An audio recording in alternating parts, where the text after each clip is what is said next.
આગળના વિડિયો લેક્ચરમાં આપણે રિબોસોમ્સ અને ગોલ્ગી પ્રસાધન વિશે શીખ્યા હતા કે રિબોસોમ્સમાં તે શેનું સંશ્લેષણ કરે છે, પ્રોટીનનું સંશ્લેષણ કરે છે, ક્યાં ક્યાં જોવા મળે છે, હરિતકણ, કણાભસૂત્ર, કણિકામય અંતઃકોષરસ જાળની સપાટી પર તો આવી બધી જગ્યાએ જોવા મળે છે, સાથે સાથે કોષરસમાં પણ જોવા મળે છે.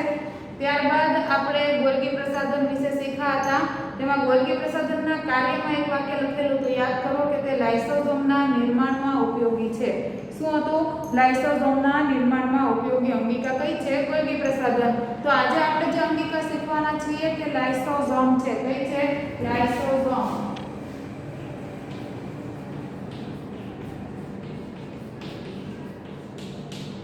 લાઇસોસોમ અંગિકા વિશે માહિતી મેળવવાના છીએ.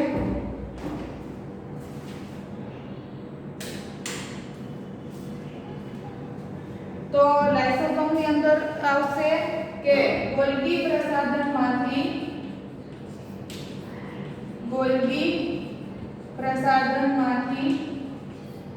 પુટિકાઓ સ્વરૂપે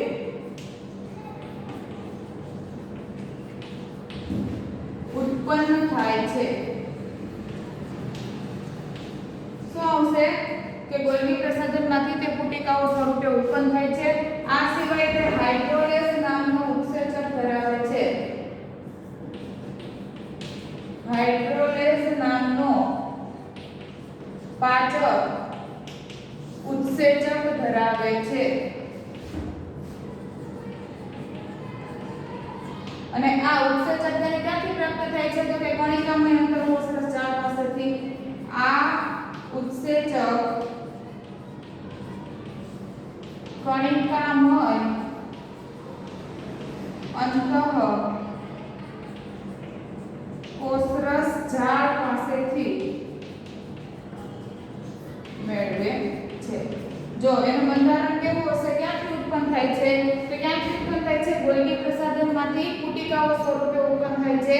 હાઇડ્રોલેઝ નામનો પાચક ઉત્સેચક ધરાવે છે. અને આ ઉત્સેચક તેને ક્યાંથી પ્રાપ્ત થાય છે? તો કે કણિકામય અંતઃકોષરસ જાળ પાસેથી મેળવે છે. હવે એનો ઉપયોગ ક્યાં થાય છે? તો લાઇસોસોમ કોષાંતરીય પાચન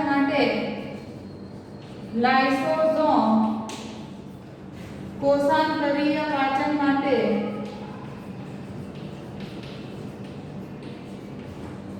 અગત્યનો ભાગ ભજવે છે.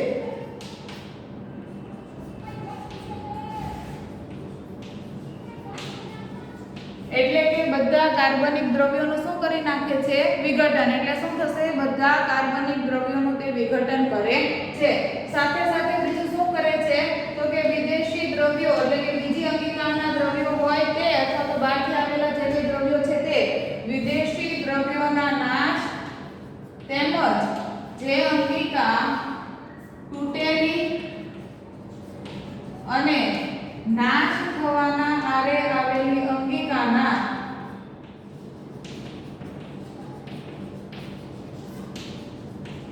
અંગિકાનું શું કરે છે? વિઘટન કરીને કોષને સ્વચ્છ રાખવામાં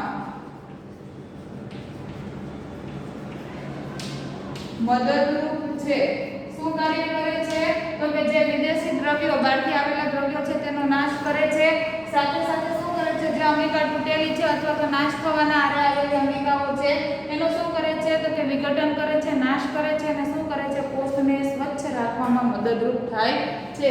લાઇસોસોમ અંગિકા. એની એક હાનિકારક અસર છે.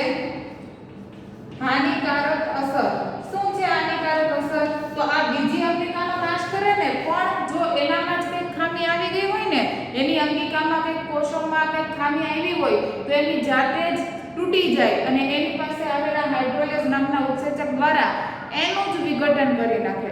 શું કરે છે? જો તેના કોષમાં કોઈ પણ ખામી સર્જાય તો પોતાની જાતે જ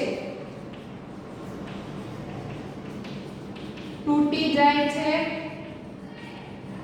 અને ઉત્સેચકો દ્વારા પોતાનું જ વિઘટન કરી નાખે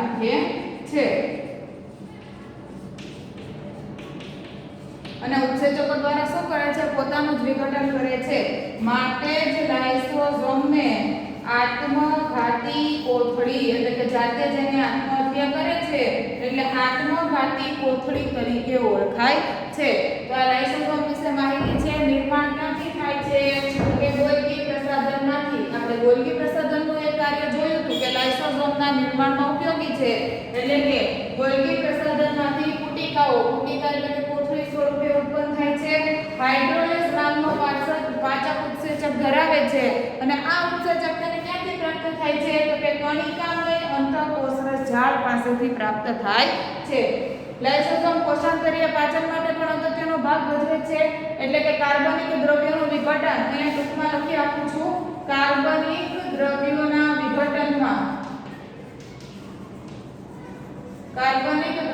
વિઘટનમાં ઉપયોગી છે. સાથે સાથે વિદેશી દ્રવ્યોનો નાશ, તૂટેલી અને નાશ થવાના આરે આવેલી અંગિકાઓનું વિઘટન કરીને શું કરે કોષને સ્વચ્છ રાખવામાં, કોષમાં કોઈ પણ પ્રકારની ખામી સર્જાય તો એનો નાશ કરે એના ઉત્સેચકો દ્વારા અને કોષને કેવો રાખે છે સ્વચ્છ રાખે છે. હાનિકારક અસર એક એની એવી છે કે જો એનામાં જેને કંઈ વિક્ષેપ સર્જાય કે ખામી લાગે તો એ શું કાર્ય કરે છે તો એની જાતે જ તૂટી જાય છે. જો કંઈ વિક્ષેપ સર્જાય તો પોતાની જાતે જ તૂટી જાય અને શું કરે છે કોષનું વિઘટન કરે છે. માટે જ તેને આત્મઘાતી કોથળી કહે છે. તો આ લાઇસોઝોમ વિશે માહિતી હતી. હવે પછી આપણે કણાભસૂત્ર વિશે માહિતી મેળવી લઈએ કે કણાભસૂત્રમાં શું આવશે.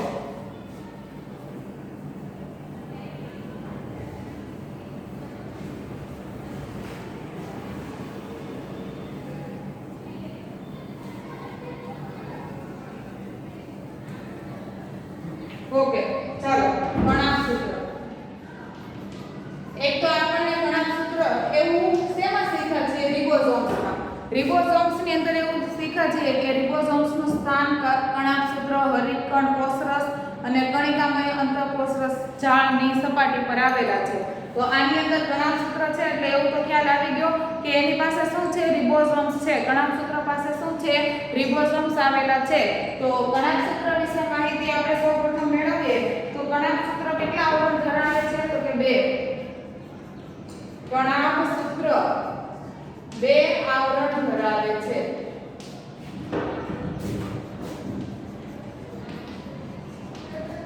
ઉપરનું પહેલું આવરણ છે ને ઉપરનું આવરણ છિદ્રિષ્ઠ હોય છે એટલે કે કેવું હોય છિદ્રિષ્ઠ હોય છે અને અંદરનું આવરણ ઊંડા અંતરપ્રવર્ધો ધરાવે છે. કણાભસૂત્ર પાસે શું છે 2 આવરણ છે. પહેલું આવરણ છે તે છિદ્રિષ્ઠ છે અને બીજું આવરણ છે તે ઊંડા અંતરપ્રવર્ધો ધરાવે છે. તો આ અંતરપ્રવર્ધો ધરાવે છે તે શું કામ કરે છે તો કે આ અંતરપ્રવર્ધો એટીપી ના નિર્માણ માટે વિશાળ સપાટીનું નિર્માણ કરે છે. એટીપી ના નિર્માણ માટે શું કરે છે વિશાળ સપાટીનું નિર્માણ. અને એટીપી નું પૂરું નામ શું છે તો કે એડિનોસાઇન ટ્રાઇફોસ્ફેટ. શું પૂરું નામ છે એડિનોસાઇન ટ્રાઇફોસ્ફેટ. આ એટીપી નું પૂરું નામ છે. એના નિર્માણનું કાર્ય કોણ કરે છે તો કે અંદરના આવરણમાં આવેલા ઊંડા અંતરપ્રવર્ધો. એટીપી કયા નામે ઓળખાય છે તો કે એટીપી એક ઊર્જા ચલણ તરીકે ઓળખાય છે. શું તરીકે ઓળખાય છે ઊર્જા ચલણ. એટીપી ઊર્જા ચલણ તરીકે ઓળખાય છે. કોષની અંદર જરૂરી શક્તિને તે શું કરે છે સંગ્રહ કરે છે. કયા સ્વરૂપે તો કે એટીપી સ્વરૂપે. કોણ સંગ્રહ કરે કણાભસૂત્ર સંગ્રહ કરે છે. ચાલો બીજું શું આવશે તો કે કણાભસૂત્ર પાસે પોતાના આગવા ડીએનએ એટલે શું થાય ડીએનએ શું છે ડીએનએ નો કાર્યકારી ટુકડો જનીન છે. શું કરે છે તો કે પિતૃ પેઢીના લક્ષણોને આનુવંશિક પેઢીમાં ફેરવવાનું કાર્ય કરે છે. તો તમને એવું પૂછાય ને કે કઈ એવી અંગિકા છે કે જેની પાસે પોતાના જનીનિક કાર્યો કરી શકે તેવા આવેલા છે. તેની અંદર આવશે ડીએનએ અને રિબોસોમ્સ. તો કણાભસૂત્ર પાસે પોતાના આગવા ડીએનએ અને રિબોસોમ્સ આવેલા છે. શું કાર્ય કરે છે? તે પ્રોટીનના સંશ્લેષણનું કાર્ય કરે છે. પ્રોટીનના સંશ્લેષણનું કાર્ય કરે છે.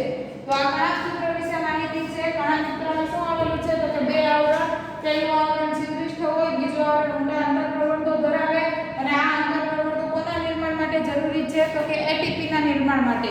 એટીપી નું પૂરું નામ એડિનોસાઇન ટ્રાઇફોસ્ફેટ. એટીપી નું પૂરું નામ શું છે?